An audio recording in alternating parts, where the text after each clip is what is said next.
Hello there, everyone. Welcome to my new show, The Graveyard Gush, a little podcast I've been cooking up in the back of my mind for close to half a year now that I am so very happy to finally be premiering today. On this show, we'll be talking about horror. What kind of horror? Well, movies, TV, games, well, you've heard it all before.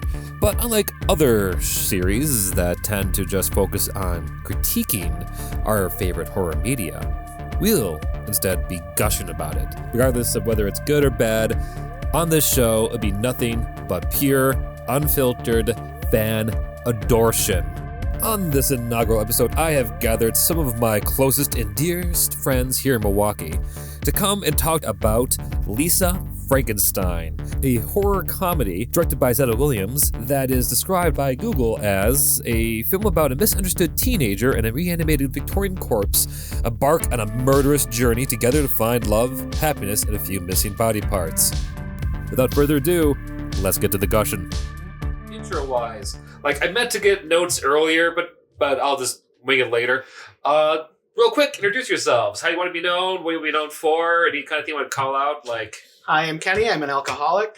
I'm just kidding. Sure! Alcoholics don't admit to it usually. Yeah. Unless you're anonymous. Right. Yeah, I'm Kenny. That's all you get from me. You want to do pronouns? Oh. You don't have to do... Well, sure, yeah, by pronouns. My pronouns are he, him, Wu-Tang, whatever. Call me by my name.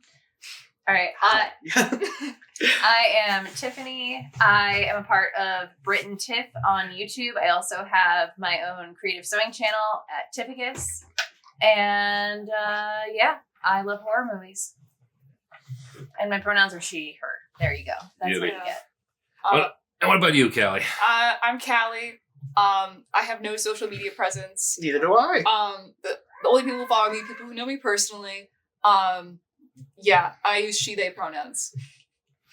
And hopefully by now you know me as, well, most of you know me as Flintworth, but I'm also Jim, he, him. And if you're listening to this now, you should know exactly where to look. Jim Jam. Jim Jam, Jimmy Jam. Jim Jim, Crim Jim. I have so many goddamn nicknames. We have a lot. Jimothy. My favorite is Jimothy. That's a new one, which I kind of like it, honestly. You've never heard me call you Jimothy before? No, I've heard you call me Jimothy, but I haven't been called... I feel like I'm looming over you. I'm getting a smaller seat. No, we want you there. All right. Hello, my flock. Welcome to this podcast. But yeah, no, this is the first time I've actually been called Jimothy before, which I like. It's a fun nickname. I'm glad I could be special. You are. So what the hell the fuck is this? Well, for my friends here, for those out there, this is the inaugural episode of a show that, working title, I'm calling The Graveyard Gush. Why The Graveyard Gush? Well, there's plenty of shows out there that... Better than the Graveyard Dash. I love that. Yeah, it's good. I love alliteration with my stuff.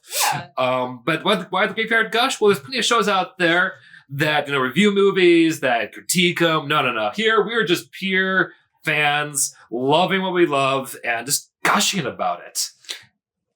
Graveyard Gash. Graveyard Gash? Yeah. No, Graveyard Gush. Gush. Yeah. Graveyard We're gushing about stuff. Graveyard Gush. We just watched a movie about necrophilia, so... But isn't necrophilia if he was kind of alive? It's a gray area. Anyway, we're talking about Lisa Frankenstein. That we are. Now, as the one who's now seen it 9 times, I love Tiffany. this movie. I You know. called me out. So the reason I have seen it so much is I do really love it, but also it is a great background movie. So when I need to clean or organize or do anything, I will throw it on the background. But also I want to show all of my friends this, and they're not all in the same place at once. So that is another reason I've watched it so many times. But I love it. It's campy. It knows what it is. And if people don't like it, that's not the movie's fault. It is what it is. It knows what it is. It's campy. It's hilarious. It's very fun. And it's utterly ridiculous. It really fucking is. And honestly, that's why I wanted to get your quick take on the plot for those who haven't seen it yet, and just to fill them in in case they don't plan to, because this movie's... Yeah, it's fun. I don't feel like I could sum it up perfectly or as eloquently as I would like to, though. I guess the way I would describe it is a strange teenager it has to deal with her idolized man coming to life in a freak accident and the chaos that ensues. It's Heathers meets Necromantic meets Night of the Demons meets, I don't know, like American Pie. I just saw the person that I've been trying to think of the whole entire time that Lisa Frankenstein reminded me of. And now I've forgotten the name again. Winona Ryder? No! Kate Bush. Oh, why? Why do you think she's Kate Some of the Bush? vibe. No, Okay. the vibe, Because not she's the from the actual 80s? look. Yeah. No. Like the kind of... Are you an 80s-ist? No. Like Kate Bush is weird. And like I got that vibe. Yeah. I don't mean weird about She it. reminds I love me. She weird reminds me of Angela from Night of the Demons. I really appreciate that her character just leans into the utter ridiculousness of it towards the end, and it's just, I don't care, I'm gonna do this. And you're speaking of the main character. Lisa Swallow is a great name. That's Catherine Newton, yeah? Yes, that is Catherine Newton, who I never thought as one of my favorite actresses, but is slowly turning into it just because she's in a lot of my favorite movies. Yeah, like coincidentally, like I love Freaky. Freaky's one of my favorite movies. I'm so hyped for Abigail to come out. Mm-hmm. Like which I think we should do an episode on when that comes out. Definitely. I've seen some trailers now. Finally, so freaking good. It looks really good. But more on her in a second. I think because I wanted to kind of go through and kind of like touch on like all of your expertise because I was paying attention. Because Kenny, you kept commenting like left and right on the music, all the like the tones and just musical inspiration that came in here. Kenny, the local music head. Yeah, I don't know. It was just a great '80s indie soundtrack. A lot of excellent like choices. I especially love the use of Wave of Mutilation towards the end by the Pixies. Which how did you describe? I think it was like the perfect way to use the Pixies. And I asked, is there a bad? I asked if there's a bad way to use the Pixies, and you're like, yes. there are a lot of movies that treat the Pixies disrespectfully, and I think this and Fight Club are the only two that I've seen. I'm like, all right, yeah, you can use the Pixies this way. But yeah, I mean, even like with wardrobe choices, wearing Violent Femmes t-shirts, which by the way, he would not be wearing that Violent Femmes shirt. That was not from the era. We had a whole conversation about that. Yes. The Joy Division, Peter Murphy on the walls, Bauhaus everywhere, Galaxy 5000 making an iconic appearance throughout. I just think that the choice for the music was excellent, especially given the characterization of this girl who, probably didn't have a lot of friends. Well, she didn't have a lot of friends. She would have been listening to this kind of music in the 80s. And a lot of it was just great tape-traded music that these weird kids just kind of found and gravitated towards that didn't really get an audience until years later. And I just love that kind of use of the music was perfect for this kind of movie.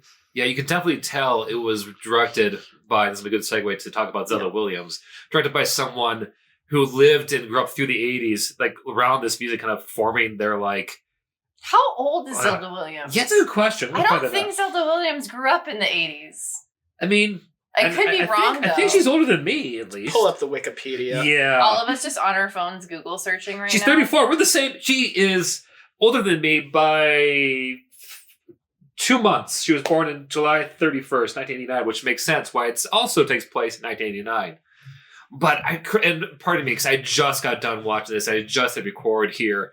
But the song that played at the very start when Lisa was coming out of the party and that drug tripped out, like horrible scene of the nerd trying to that with essay her. It was so hauntingly beautiful. It was, oh my god, what's the name of the song? The band is Galaxy 5000. But the name of the song, it was, I can't remember it. Are you guys talking about the one in the dream sequence? Yes. Before that, when she's like walking out of the park. That's the score. That's the movie score. Yeah, but also like I thought it was but it was clearly a score of like some kind of. Oh, it was like a remake of a song. Exactly. I can't remember what it was, but it was like a remake of a popular 80s song, but it was very haunting. Exactly. That was the thing that got me is,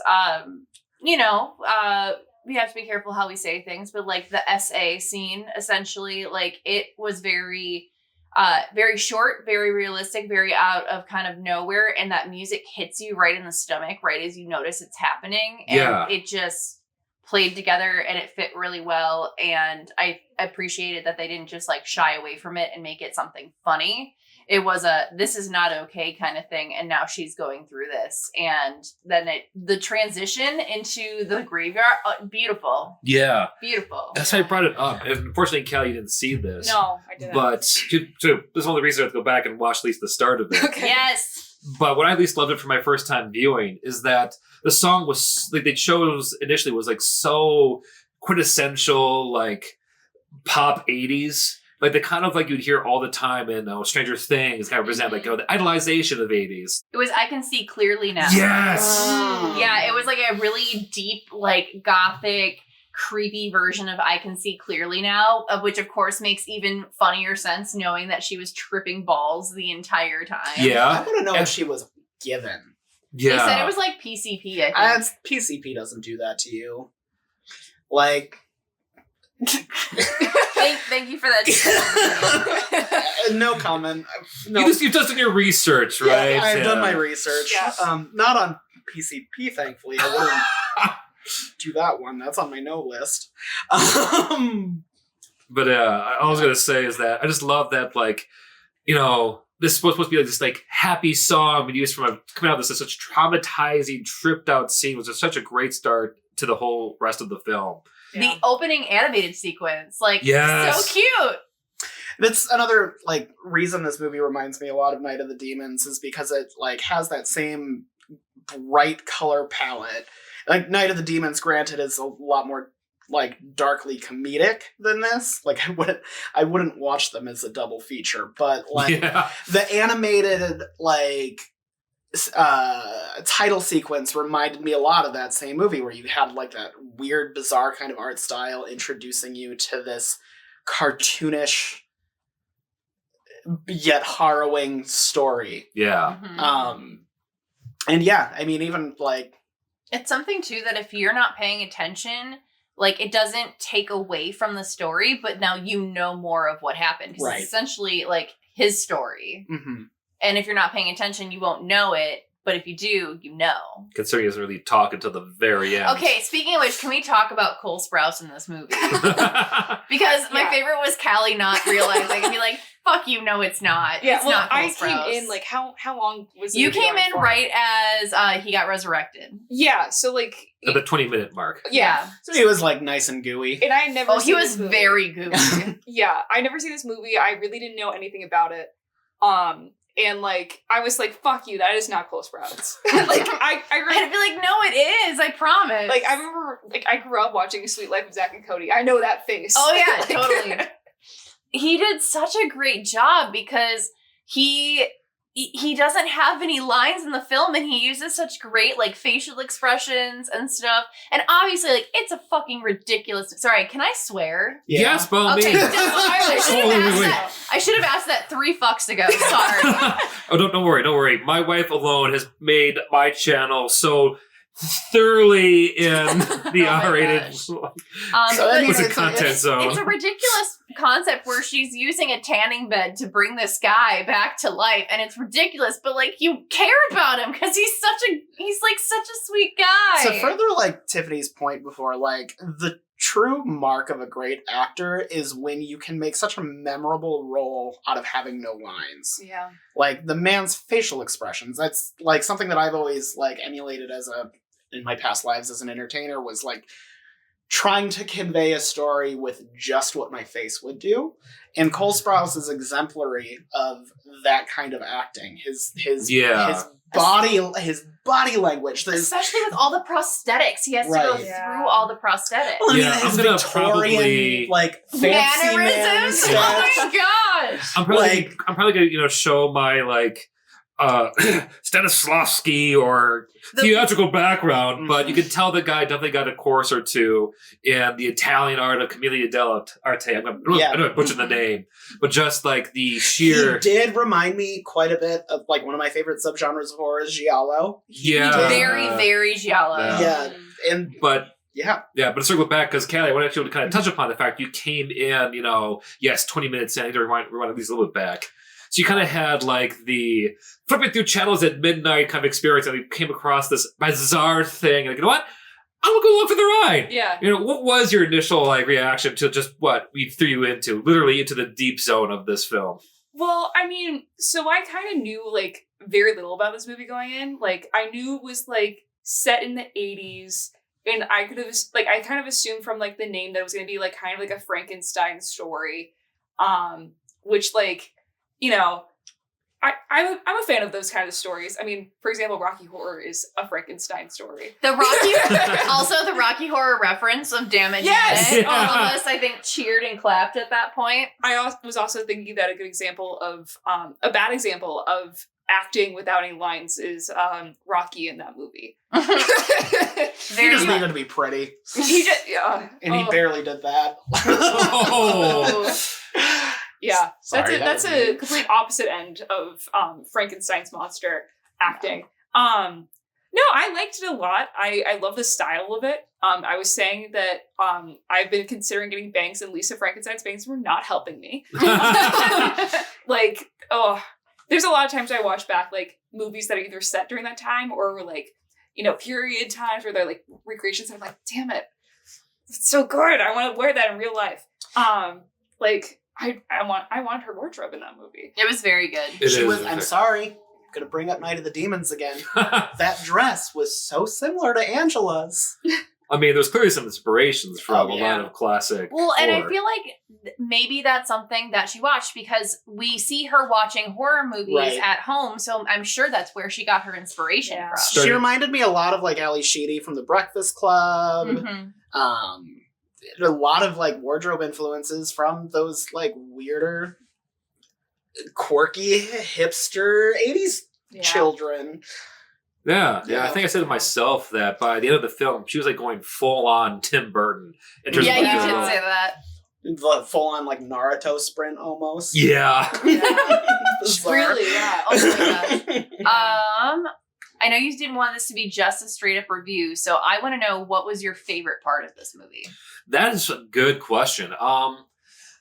Especially when you've had no time to think about it. I'm a sucker for the dream sequence. I'm sorry, Jim. I'm cutting you off. No, go That's for fine. it. No, give me time to think. The paper doll dress that she was wearing. Is this before I came in? Yes, this was unfortunate. You'll see it. Don't worry. The paper doll dress she was wearing. I'm a sucker for great like costume pieces, and like I'm a sucker for set pieces. And that set piece was so beautifully shot, beautifully done. Having With, the reference to the Pabst man on Blue the Ribbon moon. dress. She was wearing the Pabst Blue Ribbon dress, which I should have filed a copyright claim on. The glued on tears that were like small crystals, like just the art direction of that scene alone gets me every time I see it. And I think it's a great way to lighten up what we had just seen the previous scene. Yes. And yeah, I don't know. Like I could watch movies, and in fact I have watched movies that have been nothing but that kind of weird dream sequence. Yeah, I know what my favorite part is. It's easily off the cuff. The like wardrobe dress up scene montage. Oh, I love that. Because not only does it kind of set the relationship up so wonderfully well, because it's like him trying his best to impress the girl, her basically kind of for the first time in her life, be the one kind of pretties up the loser in town. And it's just funny as fuck. It's a great, like, because, I mean, there's always been that kind of, like, we're making fun of the trope of, the like, 80s montage. Right, well, no, I mean, but also the pretty girl, you take off her glasses and all of a sudden she's hot. It's great to have that in reverse. Because he's still missing an ear and he's still missing a hand. Right. So. And I love the entire time what's his name? I don't know the actors off the cuff, but how the monster... Cole Sprouse. Cole Sprouse, yes, was keeping his arm behind his back the entire time he was trying to show off to the pretty girl, or to Lisa. But also, this couldn't help but thinking, okay, clearly if he opens the door, he is struggling to bend and move around. I kept wondering, how the fuck is he getting that shit on in the first place if he can't open the door? But it just added to the, hilarity, kind of, by that point, you don't have a sense of, a suspension of disbelief. You're not going to enjoy yourself at all in this flick. And I kind of went with it. And just the perfect moment of him coming out in the flowing pink gown with fluffy trim. And you're going, oh yes, that's perfect. Him going, no. That wasn't it was just a gown. That's a dressing gown. That was a nightie. Nighty. That was a slip. It was a Pardon robe. me. I'm sure the fact that I know nothing about clothes, but I still find it fucking hilarious. I think I have two favorite scenes, and they're probably the ones that are very telling for me, but to me they were just it was the point of utter ridiculousness that I'm laughing hysterically, especially seeing this movie in theaters. All of us were losing our shit. Is spoiler alert, the shadow peen scene. The shadow dick, just the ridiculousness, like the slow-mo, the music that went with it just made it even more ridiculous. And when he picks up the garbage can and takes it with him. But then also the scene of her sewing it on, because he's just posed in this ridiculous way. He's trying to be dapper. He's trying not to look down. And as Kenny pointed out when we were seeing it, or it might have been Callie, he's just holding like one little corner of the shirt out of the way, like so gentlemanly to help. And it's it's the point where it's just so ridiculous. You can't, like, this isn't really happening, is it? But it is. And it's hilarious. And those were my two favorite parts. Yeah. I'm sorry, Callie, I'm going to let you speak. I just also wanted to point out, like, after the whole dick cutting off sequence, I was, like, freaking out because the amount of, like, sheer terror on her co-star's face. What was her sister's name? Taffy. Yeah. Like, it reminded me so much of Sally Hardesty in the Texas Chainsaw Massacre, and the fact that she's playing this straight in this movie that is not taken seriously at all, I think what added to how harrowing it must have been to actually experience that, and I appreciate it. That makes it so great, though, that there's one person who's actually being serious in this ridiculous situation. And it was the cheerleader character. I want to point out that was a cheerleader character, but that was played by Liza Soberano. Did you guys also get Texas Chainsaw Massacre from that? Especially when she's walking across the street and the guy just ignores her. Yeah. Very much so good. I loved her acting throughout the movie. Like, every single line that she had is something that has come out of my mouth at one point in my life. I can say yes to that. But the ending, just how she plays that was so good. So that's my part 2 of my favorite scenes. All right, Callie, what was your favorite scene? I have a somewhat serious thought. But I tend to have issues sometimes with movies that depict sexual assault, because especially from that era, like the 80s, because oftentimes it use it as kind of like a cheap ploy to like, and now this woman's evil. And like, you know, it's often used more for shock value than anything else. I didn't actually see the actual scene because I was not here. But from what it seems like, and especially like watching the movie after it happened, it seems like that was not what that scene was. No, it was a very... Which I'm glad to hear that. I feel like they handled it so well, and you have to be very careful with how you handle those types of things, especially in movies nowadays. And I felt like they did a great job with it, where it wasn't the plot of the entire film. It wasn't the driving factor. It did lead her towards like one decision later on. She's like, oh yeah, I'm gonna take that hand because he fucked up. But to me, it was I agree, where it wasn't like an inciting thing that turned her evil or anything like that. Oh, not to mention, like, there was more than just that led her to making her decisions. Like, not to, her stepmom, right? And Janet. From a psychological perspective, it's the influence of being assaulted in that way. Her mom's death. Her mom's death, a home invasion of all things, and like her psycho stepmom wanting to commit her to, which when she said something about the socks, I have to say that psych ward socks are so fucking comfortable. But I'm not gonna ask how you know that, but go on. I think you know, Jim. I think you know. I've had my experience in some wards before. Oh boy. You've had some slippery socks. I've had some slippery. I've had some. The grippy socks. I've had my grippy socks. But yeah, like from a psychological perspective, I think truly at its core, the reason I love horror more than any other genre is because you can, even in the dumbest films, and I'm not saying this is dumb by any means, but even in the dumbest films, it's dumb fun. There's like that level of, why is this scary? Horror is one of the most intelligent genres. It's one of the like genres that you can dissect the most and get something so spectacular out of each and every film. And with this one, the amount of influences leading her into this crazed maniac of a character are very apparent, and they're made very clear and digestible for the audience. Yeah, I think you're talking about Carla. I know. I have a really hard Gugino. time pronouncing her last name, but I love her. She's in a lot of movies I love. And the fact that she could make me hate her so much in this film just goes to show how good of an actress she is. Yeah, because prior to this, I've only seen her in Netflix's The Haunted of Hill House, one of my favorite, miniseries they've ever produced. The very first movie I ever saw her in was Son-in-Law with Pauly Shore. Do not recommend, but she's a very good actress. But yeah, her as like the mother, the crazed mother in Haunted of Hill House, just shows the range from that to like playing this woman who is easily not going to be up there in the horror hall of fame of just nutso moms that have pushed the protagonist off. She's up there with Pamela Voorhees and Pamela, a little what's her bit. name, Miss Bates. But it's also too when she does like the psychological stuff, like she tries to be like, and she's like listening to that like thing on narcissism when she clearly is a narcissist. Or like when she tries to like turn Lisa's dad against her, like she knew how this would make you feel and you react. I'm just like, oh my god, I want to punch her. Have you guys ever seen Fleabag? No, I have not. It's on my list, but I have not seen Fleabag. Olivia Colman plays a kind of similar stepmom. It's a very similar thing where you see Olivia Colman and you're like, oh, she's such a sweetheart. How could I hate her? And then she's like, she's an asshole. Like, how does she make me hate her?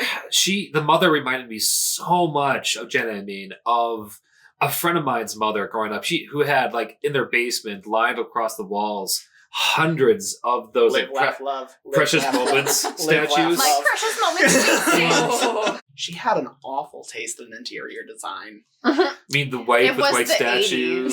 It doesn't matter. There is fabulous like interior design elements of the 80s. She just picked all of the worst of it. Okay. Do you think they could have found that in Madison, Wisconsin in the 80s though? Maybe. With palm trees? Yeah. Yeah, with the palm trees. Yeah. And while we're talking to the parents, real quick, a shout out to Dale, Joe Crest playing another like 80s dad. The exact same character that he plays on Stranger Things. Yeah. And that's also too like actually I enjoyed him more in this than I ever did with Stranger definitely. Things. I like more of a character in this. Yeah.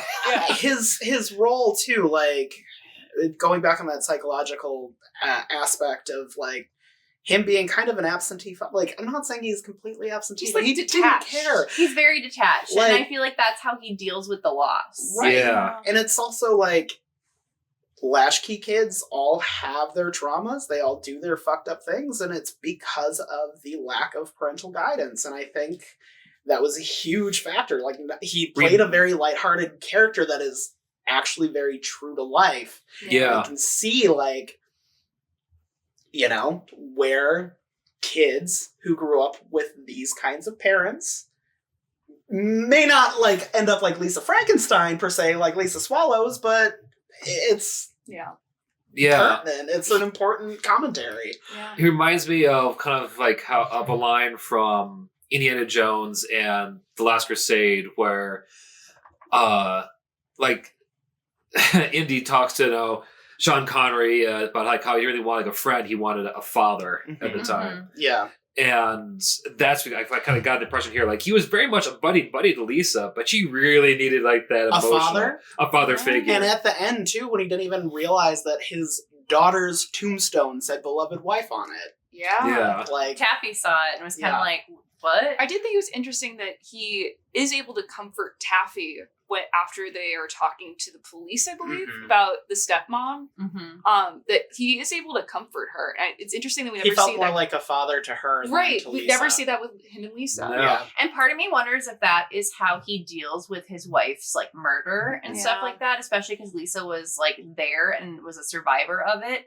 But I think it's really good that they do have, yes, most of the time these characters are caricatures or prototypes or like stereotypes of things that you see in movies, but at the same time they also have a level of groundness and realness to them, which I think needed to happen in a movie so ridiculous for it to actually be taken somewhat seriously. Like you have to suspend your disbelief to think of a man. All I have to say to that is Diablo Cody really knows how to pick like her scripts.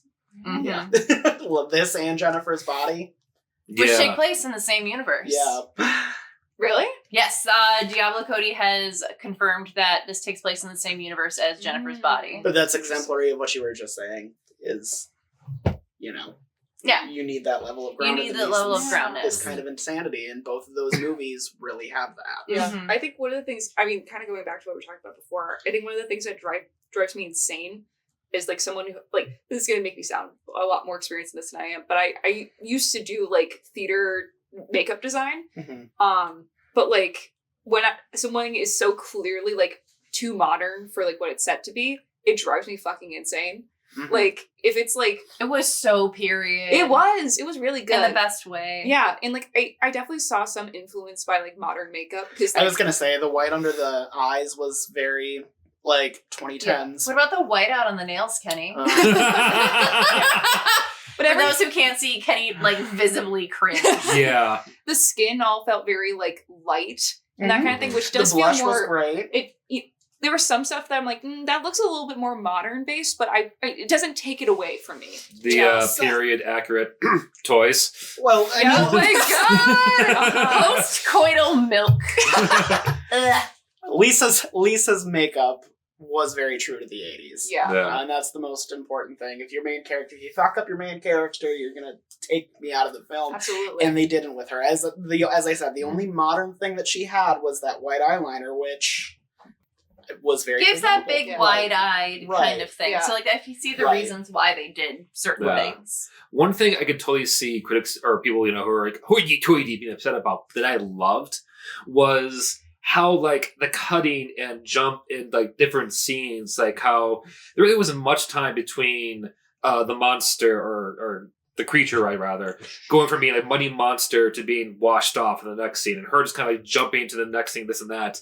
Because to me, it really reflected like Lisa's only kind of young jumping in logic to how these things play out. Yeah, I loved Yeah. the pacing. And Yeah. I could see how I some love people... movies that go 0 to 100. Mhm. Well, yeah, because I could see why like there wasn't really a lot of much like build up. It was just like, okay, here's the next moment, here's the next beat, here's the next beat, like you're reading a comic book. Like imagine we were while we're watching it actually. The creep But show influence. Exactly. Yeah. I felt like they kind of added to it. It kind of helped you get into the mindset of her where, yeah, for a young girl, I'm going to say young because she was supposed to be She's 18. 18 of the film. Still young. Yeah. Still young, but she Still is an adult, so yeah. so we do not have to feel awkward with seeing certain things. Yeah. That is fair. But that she is still true. behaves like a teenager. Which That I is think the is thing, so, is But- looking back on things nowadays, like when these are supposed to be like teenagers and like 16-year-olds depicted, I feel so uncomfortable and I'm like, okay, no, we're 18, we're fine. God, We're watching fine. American Pie nowadays. Oh god, it's Oh, yeah. terrible. or like the modern version of that Euphoria. Yeah. Oh, God, yeah. Yeah. Or Fast Times at Ridgemont High. Just Any of anything them. where it's a teenager getting taken advantage of or Yeah. doing things that we probably shouldn't be watching. Yeah, all of those- Superbad all of- watches more like a drama now. Than all of those John Hughes coming of age Oh, stories yeah. get really kind of awkward I sometimes. definitely was thinking 16 But- Candles in my head. God, yeah. That one's But that I one's bring bad. that But up. she's a very naive age. Yeah, exactly. Yes. Naive. That just adds so much to it because it makes you kind of put her into your own mindset from like, all right, I know where he is. I'm gonna go. I'm gonna go have a quick, very touching moment with my sister, and I think you actually see me as a person. Okay, time to go kill my boyfriend. To like, no, I love him. Like, no, I could see those jumps of in thought, in conclusions because I was once 18. I once had those quick, I want to say mood swings. But quick, like, they're my enemy. But wait, no, they're my best friend. Yeah. I want to go to the birthday party now. Yeah. I still have those mood swings. Yeah. I guess Grippy socks. I'm trying to think. I'm trying to think of things to pick out. Like there weren't necessarily a lot of kills in the movie, so you can't have like a favorite kill. But do you have like a favorite joke or running gag or anything like that? Because I'm not gonna lie, the idea of the tanning bed is hilarious to me, and I Yeah. love that continued on. But the running gag of like the tears smelling absolutely foul makes me laugh every time. For me, the jokes like I enjoyed the most. And don't get me wrong, a lot of it was funny. I loved a lot of the verbal jokes. To me, I loved so much of like the set design jokes. Like I pointed gags. the visual gags. Like I pointed out while Lisa was sewing on the dick, that right next to the creature was this little cat like figurine that said like "make her purr." Oh my god! How did I not notice Yeah, that. to feed the kitty. Yeah, Yes. that's right. It's to feed the kitty. Yeah. Oh But yeah, my Yeah. god. exactly. It's like Yeah. the foreshadowing Yeah. so That's often. amazing, That's what it and was. I'm Just feed the yeah. kitty. Seriously though, every time you watch this, you notice something different, and I have not noticed that before. So I'm gonna have to go back and watch it again and look for that. Yeah, or like do drugs give you HIV, the disease that gives you AIDS, or Oh a yeah, poster you on the noticed you side. had to pause it to read the poster on the side of the locker that was talking about like drugs and Yeah, mostly because I had to make sure I saw what I thought I saw. hmm But I also really just love the design of the she tanning shed and like all the metals on the side of this like vibrantly pink tanning shed in their backyard. Yeah. I can't point to like any specific instance, but to me, like this was an eye candy kind of movie. Oh yeah, Oh, totally. Very, Very early visual. Tim Burton, very Wes Anderson. Heathers. We keep saying over and over Oh, again. yeah. Heathers, Very the Heathers. Heathers influence. There were so many beats that reminded me of Heather. It's Heathers. It's a modern Heathers. Unfortunately, if I had seen Heathers, because I know I have made the cardinal sin of never seeing the Heathers, I would That's have fine. more to say. Tiffany, Right. if you we'll watch Heathers one day. I'm and good with I that. will not shut up the entire time because I know the When would script I ever front- expect you to? I know Kenny, the script Kenny, front to back. you're the reason why I watch movies with you, always with subtitles on. You talk the entire time. With Heathers, the reason I won't be shutting up is because I'll be quoting the entire fucking movie. Yeah. But But it has the same kind of sense of like It's heightened that- reality. exactly. Yeah. Like, I mean, for our listeners who haven't seen Heathers, Heathers is You should watch it. it's first of a all. comedy about a teenager who becomes a serial killer. I did not know that. Yeah. Yeah. It's great. Dear Diary, my teen angst bullshit has a body count. Are we going to prom or to hell? Yeah. Like, the movie is... Yeah. Yeah. Yeah. I mean, this is going off track from what I was saying. I was just simply saying it's a visual feast. But yeah. I mean the point where Lisa and the monster are in the graveyard Yeah. killing the guy, that reminded me a bit of Heather's. Mhm. And yeah, He just comes out of the ground. I mean, even Yeah. too, like some of the shots are very reminiscent of that. Like if you Yeah. think back to like how you see Lisa and Frankenstein, that's what I'm calling him. I Like, call him Cole. well, they're shot from the perspective of the corpse, Mhm. which to me was very reminiscent of when Veronica gives Heather one the bleach. And you see that it's the same camera angle. It's Yeah. the same camera angle. So yeah, good call. Thank you. Yeah. Yeah. I've seen movies. Yeah. Some movies. I want to know if Cole actually did kill that cop who came up. No, he just dropped her in the, like, you hear her scream when she falls. Like, Yeah. like, Okay. that. She's just But stuck. still, I think that was one of my favorite side gigs. That was just kind of like they're lead up to this moment. They're gonna go and finally, do the deed, and this cop like shouldn't be here. Like, you're the murderers, and I'm just like not saying a word, full on like typical man move. Just picks her up, chucks her into the hole. Yeah. I love Like, you're not blue balling me at this precise moment. I think Sorry. I've already gone over this, but I love the sheer commitment to everybody having 80s hair. Yes. That and it's not Are you like the crimper police? right. Con Air Police. I feel like so many 80s stuff don't want to commit to That was doing Connor the PI. full thing with Yeah. all the extras. But like all the extras looked good too. Like I remember noticing one of the extras had like the craziest eyebrows, and I'm like, that is an 80s eyebrow. Oh yeah. And like, that is I loved it. I also loved that every single person had wild fucking hair. It was great. The, I love the, that teenagers the were female actual cop, teenagers, yeah, too. the female cop has the same hairstyle that my mom wore in the 80s. You I've mentioned seen that. pictures. Speaking of the extras, every single teenager in this movie was a teenager. Yeah. Like, you're not rizzling from Grease this for me. Mind Yeah. you, they were played by older people, but they looked That's like what Yeah. I mean. Yeah. That's what I mean. Yeah. I was gonna say they were doing a lot of You're not Stalker The- Channing me on the this Dawson's Creaking of Oh my the God. trope. one. I mean, another good the example. of that, Vampire Diaries. more modern versions of Euphoria, where all of them are so clearly not teenagers. Right. Mhm. Oh my gosh, I'm trying to think of anything else. So, Yeah, I just have gonna a say fun question. okay, If you were to make a sequel, how would you do it? I don't think you can. Well, here's... because I would actually was thinking about that because I did have When an I- idea, but finish your question. When I first watched this in theaters, I thought that they were going to go the direction of every time they killed somebody, they were going to bring them back to life. Oh. Now, I would love to see a Frankenstein version of Lisa's mom. Mm. The stepmom or the original mom? The stepmom. But the tanning bed burned down. Well, we've seen horror movies. That's true. I mean, We've seen much worse. If it wasn't, See, it wasn't the horse. tanning Right. bed though that brought him back. It was the the thunderstorm. lightning. And I would love to see more, like, zombie characters come back. Maybe for, like, a redemption arc for, you know, her stepmom or... I Pers- guess. Yeah. You go first, Yeah. and then I'll... Personally, I kind of want them to continue creating more of, like, I guess you can call it, like, the Jennifer's Bodies universe. Yeah. Because I want to see a spin-off just of the slasher that killed Lisa's mom at the start. Yeah! You see them in Yeah. 2 scenes at the, With the that flashback. throwback Halloween mask. Exactly. Just like a spin-off, almost not even related, just spiritual sequel just talking about that. It kind of, you know, and their own little wacky misadventures. Because, I could see that. That'd be interesting. yeah, maybe even pull, like, because to pick another of the classic Universal monsters, like maybe that was the Wolfman going on there. Maybe it was like So the man. that's how I want to do it. Is I Yeah. would love to see more of like in Universal series inspired to like one that's more inspired by Dracula, one that's Yeah. more inspired by Creature of the Black Lagoon, one that's more inspired by the Wolfman, and kind of having like this weird, instead of like a dark universe, like a Lisa Diablo Cody universe kind of thing. To me, that seems like it'd be really fun, and then you could have cameos. I would love a queer Wolfman. Oh Yeah. my god, I yes. I would fully endorse more queer horror. Yeah. Love that. Yeah. Bodies. Bodies. Queer horror. That's a fun one. Oh, that's another.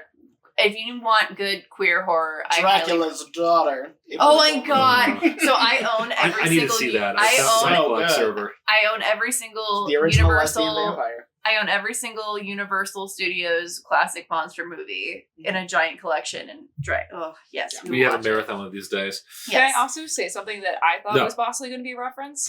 Okay, go ahead. So when they're in the graveyard and they're talking about having sex, I thought it was going to lead to them fucking on the grave, which is actually there's a connection Okay, there because Very Sulfur. Poe. no, Mary Shelley, the creator of Frankenstein, lost her virginity by fucking on her mom's grave.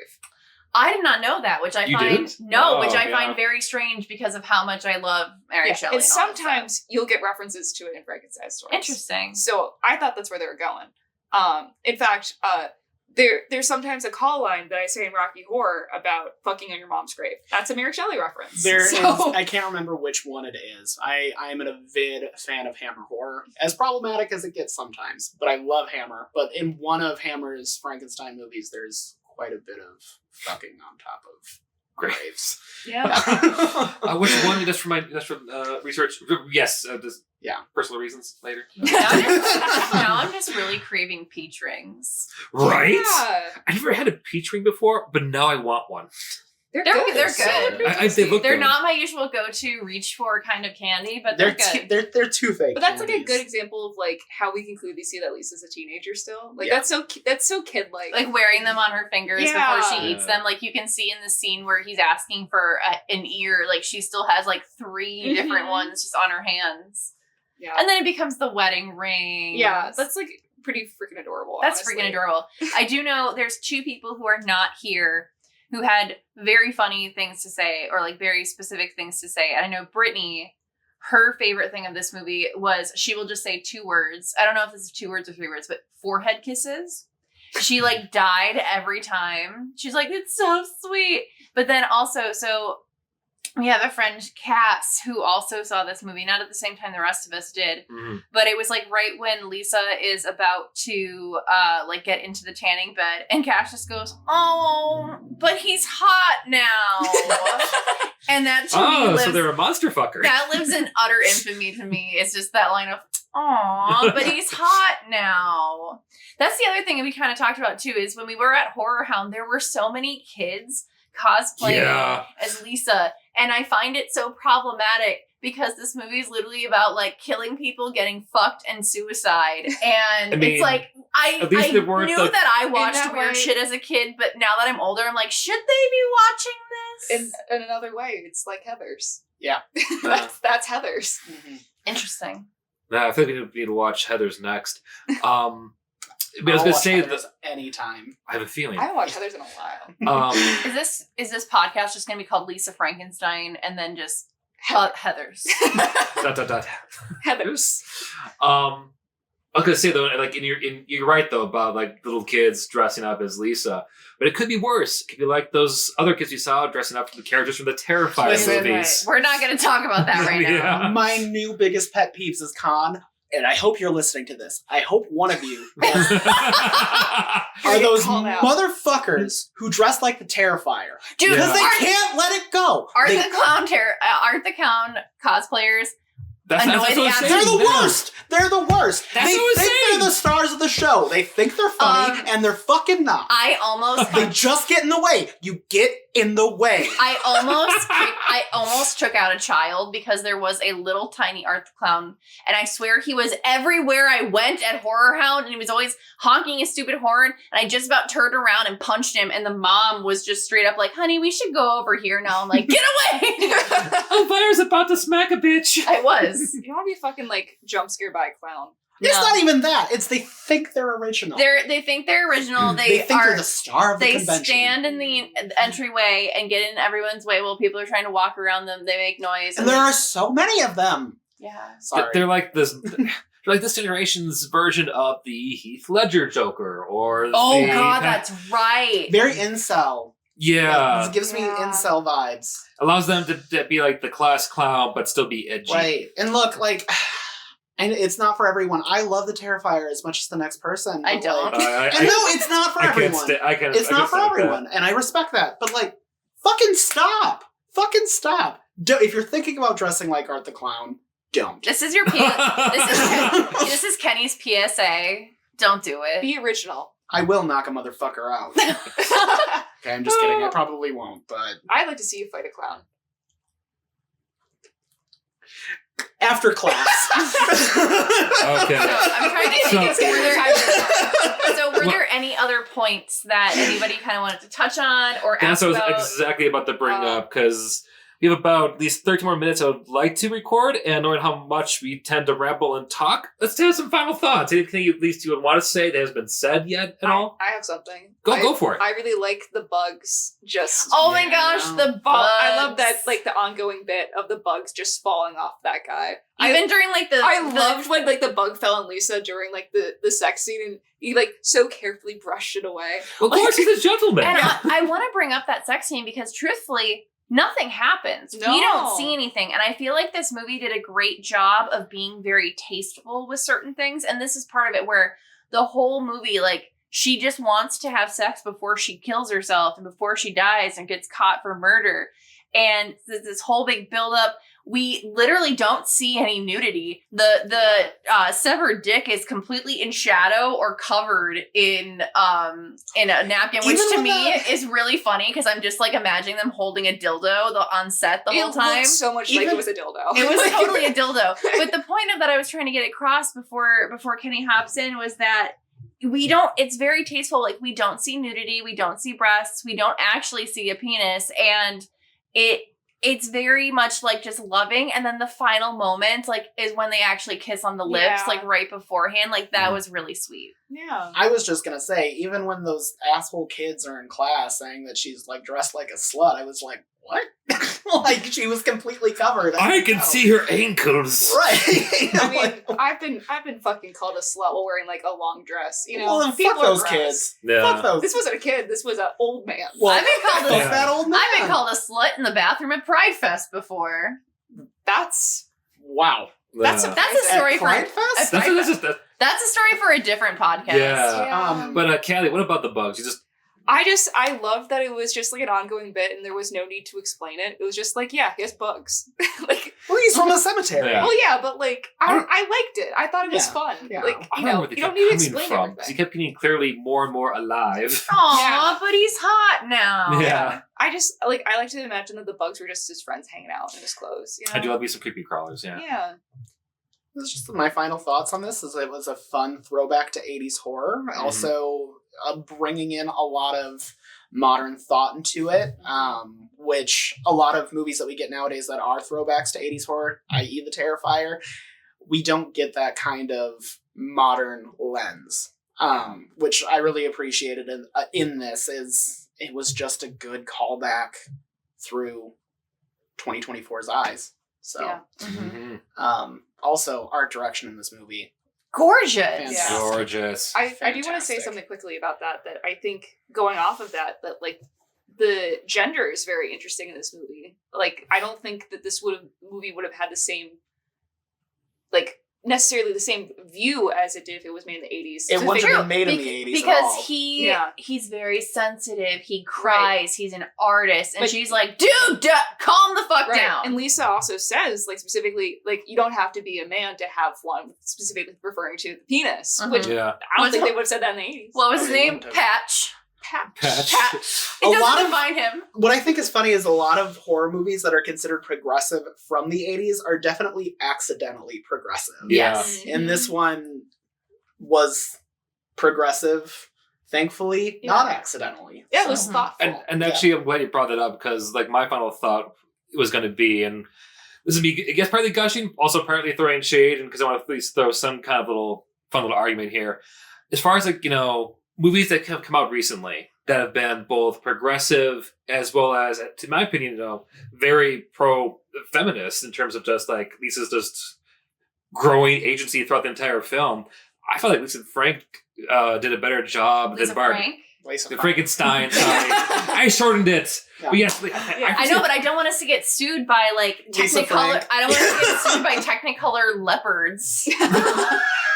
if we get sued by Technicolor leopards, that'd be a great story. Yeah. But no, I don't honestly. I think as far as the messages they're trying to do, as well as portraying them, Lisa Frankenstein did a better job than Barbie, in my opinion, than doing that, because Lisa Frankenstein or Lisa Swallows was the central character throughout the entire time, and even though the creature had a lot of great moments, he was thoroughly, helped improve her story instead of like taking it over with some kind of "I'm just a creature" music number. I have a lot of thoughts about that can take up an entire other I bet. podcast I episode. know. So let's table that. But I will say, Barbie is Paradise Lost. Yeah. But anyway, I think there are definitely hindrances with the feminism in Barbie. I don't think it's the most progressive movie ever, but I do think it was a progressive blockbuster movie, you know? That it is was fair. That's amazing fair. for the sheer amount of. I'm a staunch Barbie supporter. For the sheer amount of people that it reached, Yeah. the message that it had was fantastic. Absolutely. I Oh, agree yeah. with you. Okay, but if I'm gonna choose between watching Barbie or watching Lisa Frankenstein, I am gonna grab Lisa Frankenstein. They see Yes. that's where I was Listen, thinking I across. love horror. It's my favorite genre. I have Yeah. a fucking whole sleeve of horror movie tattoos. I love Barbie. There's nothing wrong with that. that. There's nothing wrong with that. But I see Yeah. the point that you're trying to get Yeah. to. I do. Yeah. Where I wasn't trying to argue with you. No, that's what he no. wanted. Yeah. He wanted an argument. That's why he brought it up. Well, I Directly wanted at a you. debate, wanted a conversation, because I felt like, to me, that was like a big thing of why I enjoyed this film. Yeah. Was what it did accomplish, because women director, women writer, and a woman starring. They both Them. are, incredibly intelligent films that have a lot to say and a lot to Yeah. present to the audience that they are appealing to. Yeah, and I'm glad Now, there's more to that. Barbie's appeal is a lot more of a broad appeal than Lisa Yes. Frankenstein. Yeah. But for Lisa Frankenstein's audience, this movie was perfect. Exactly. I feel like there's either you love it or you hate it. I feel like there's very rarely an in between. Obviously, I love it, so I'm going to gush about it. Please do. That's what the show's Of for. course. So there was a point that I was going to try to make. Oh, there was something I wanted to ask your opinions on the ending scene of them on the bench, because I truly love it. And She I- reminded me so much of Winona Ryder in that scene. She did. Yeah. Like the bandages were Yeah. great, like the homage to Elizabeth in Bride of Frankenstein. I liked that towards the end you actually heard him talk, but does Mhm. anybody have any things like you're not quite sure if you liked that part or not? No, I liked it because, one, it I kind want of to know what happens next. yeah, and that's what I liked about it, because you know that It's a very open ending. it's open ended, but I also love the fact that she didn't come out unscathed. like she'll have to kind of go through the same process that like she got burned. That's why she has all those bandages. I love how clearly he's been taking care of her. Like he clearly bandaged her up, gave her his like favorite little hat to wear on top of her head, made her look pretty. Yeah. And he was just serenading her by the pond. Who was it who noticed that he had an actual wedding band on? That was me. That's amazing. Yeah. Well, like I don't know. Where did he get it? Well, he looks human enough now that he could probably go buy one. Yeah. I want that in the sequel, is how he got it.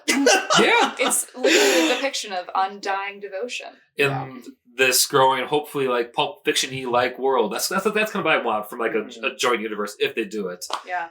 I was also thinking, this is partially just because I've seen this movie recently, but like I think an interesting counterpoint to this movie, just because of when it came out, is Love Lies Bleeding. I don't know if any of you guys have seen that yet. I have not seen that. It's interesting where I think there's enough similarities where like there's a connection there, but they're very different types of movies. Like Love Lies Bleeding, Lisa Frankenstein were both set in the 80s. They both have like female protagonists where they are involved in violence, but I think Love Lies Bleeding is a lot more gory in general than Lisa Frankenstein. It's a lot more of like a actual kind of like, I wouldn't necessarily call it a horror. It was more like a psychological thriller, but like I think it also has interesting depictions of gender in that movie. And like you also get kind of a romance through that movie that is, kind of intertwined with violence. It's also just like it's a really good movie. But like you also get kind of an ending where you're like, they end up kind of, well, I don't want to spoil it, but like the two people who are kind of romantically linked do end up together in the end of the movie, but it's not necessarily a happy ending. So I feel like it's an interesting counterpoint to like, they're kind of connected through these kind of things, but they have very different ways of doing Takes on what romance is. Yeah, I think it's a really interesting thing, and I think it's interesting that they both came out within the same year.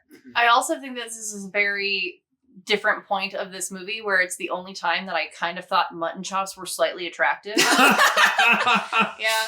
Hey, now there's something about them, like a little bit of scruff right there.